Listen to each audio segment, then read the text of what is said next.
రేపు టైటిల్ కూడా సింహం అనో లేకపోతే పులి అనో ఏదో ఒక క్రూరముగాన్ని అయితే ఎంచుకుంటారు రేపు.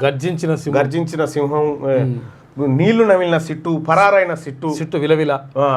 అయితే ఎట్లా అంటే మన అదేం సినిమా, మహేష్ బాబు గారి సినిమా ఉంటుంది, షటర్ లోపలికి పోయినాక తాళం తీసేస్తాడు, తాళం వేసి బయటకు పట్టేస్తాడు. అదేం సినిమా, ఏదో సినిమా ఉంటుంది చూడు, నందినగర్ ఇంట్లో సిట్ అధికారులు అందరూ లోపల రాగానే తాళం వేసి తాళం చేయి బయటికి ఇసిరేసిన కేసీఆర్.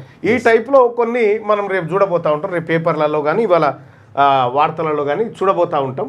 సో అవన్నిటిని చూసి మీరు అయ్యో ఏమైపోయిందో అని గబరాన కాకురి, ఎందుకంటే ఈ పత్రికలు మీడియా ఆడావిడి తప్ప ఆడేముండదు లొటపీసు. ఇక ఆయన బయటకు వచ్చిన తర్వాత ప్రెస్ మీట్ ఉంటుంది, ప్రాణాలకు తెగించిన సాగు నోట్లే తలకాయ పెట్టిన సిల్లి దానికి భయపడతానే సిల్లి అని ఈ కేసును అట్టిగా సిల్లిగా తీసుకున్నాను. పొద్దు నుంచి లైవ్ కవరేజ్ ఇచ్చి అడావిడి చేసినాం కదా, అసలు ఈ సిల్లి కదా గురించి ఏం మాట్లాడతామా అని ఆయన అంటాడు.